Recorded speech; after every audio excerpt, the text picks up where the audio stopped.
Hello and welcome to another Demon 212 PS Vita review. Today I'm going to be taking a look at RocketBirds Hardboiled Chicken, which if you've never played it before, I think it's very similar to a game called Flashback from a long time ago. It's like an action side-scroller that's stealth in some places and over-the-top action in other places. At the start, you've got your single player, you've got your co-op, which you can play ad hoc or online. I don't know anyone who has the game, so I don't know what it's like.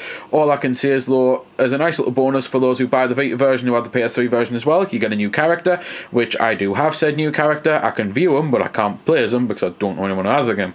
So it's a little annoying. And basically, his ability, something like, I think it says the blaster is his weapon of choice there. Either way.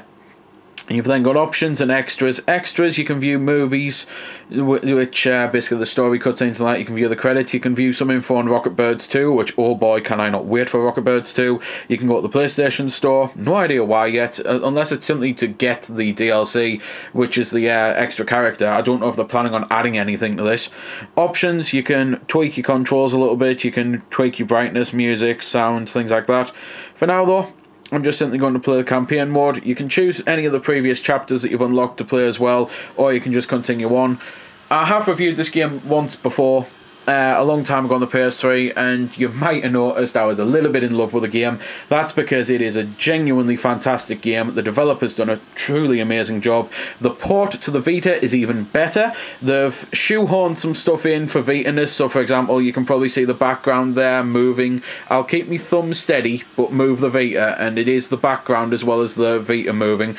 And they've added touchscreen on things like to change weapons, so I don't know if you can see that there, but just touching it to change the weapons.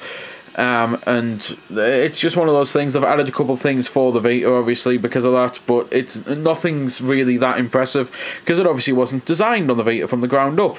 It's why there's also no crossplay option, and some people will be a little annoyed about that, but other people will hopefully understand. There's then also the fact that they've added a new boss for the Vita in, as well as the new character, and they've just tweaked some stuff, and I think it's an overall much better game, and I really now can't wait for RocketBirds 2, which they said they will try and add crossplay into, and hopefully they can do, because I'd love to play both games on, well, on both the Vita and the PS3. One of the other things they've done is they've added a discount, which obviously it's a lot cheaper than what the game originally was, and that's because people have already bought it before, and you do get a bigger discount, I believe, not only if you were a Plus member, because that's when I bought it, but I think it's for simply having the game already, so maybe that's why I thought the game was cheaper. Maybe if you don't have it, it's the same price, and it was just appearing on my screen as that price because I obviously owned the game. For those who don't know, though, the whole point is you can jump, you can roll, you can get onto a jetpack for some jetpack action, which is really cool. You just simply fly around and it turns it into a twin-stick shooter, almost without the ability for the extra stick, really. It's just one of those, you hold down the fire button and you aim and move in the same direction with the left analog. And you just go around and you solve puzzles, so you'll have to do things like discover new areas, get key cards to activate new consoles and things. There's health and ammo lying all over the place, because you do have a health and ammo limit in the top left corner there. There's weapons to unlock, and it's just one of those. It's a really cool, expansive game with a lot to do. There's 15 chapters and then 10 more in co-op. While I haven't played co-op on the Vita, I have played co-op on the PS3, so I can at least talk about it, even though I can't show it on this review. The whole point of co-op is you are a lot smaller. For example, the character you're playing as here, Hardboiled Chicken, who's a male despite being a chicken, so many people say he should be a rooster, not a chicken, which I suppose are technically correct, but quite frankly, if that's your problem with this game, then I just don't get it, because surely whenever you start to question these little things about games, you should also be questioning the fact, well, why is he fighting penguins that are part Russian and some of them dressed like Nazis, and why is he fighting clones of himself? And it's, you know, it's one of those things. Why pick holes on one stupid thing like it can't be a chicken, it's got to be a rooster, when you're going to be absolutely fine with all the other stuff that the game does, you know? And the whole point is, I went off on a bit of a tangent there, I apologise. You play as a huge character, he's like twice the size of the co-op characters, and that's where the co-op comes into it. It's rejigged levels that you get 10 chapters instead of 15. And the whole point is there'll be half the size, and there'll be some sections where you've got to jump up and help each other to get to a certain area, and there'll be sections where one of you has to activate a switch over there while the other one's over there doing something, and it's just a rejigging of the level system really to turn it into different levels, even though they're not really. It's well worth playing if you know a friend who's got the game, because it's just an excuse to play through the awesome game again at the end of the day, you know. But there's not really much different or anything. It's one of those, unless you were an absolute diehard fan like I was, there's not really much point in getting it again on the Vita. If you've never played it before, however, the Vita version's the way to go. Unless, of course, you only have one Vita amongst you and your friends, whereas you've maybe got one PS3, but at least you can play split screen.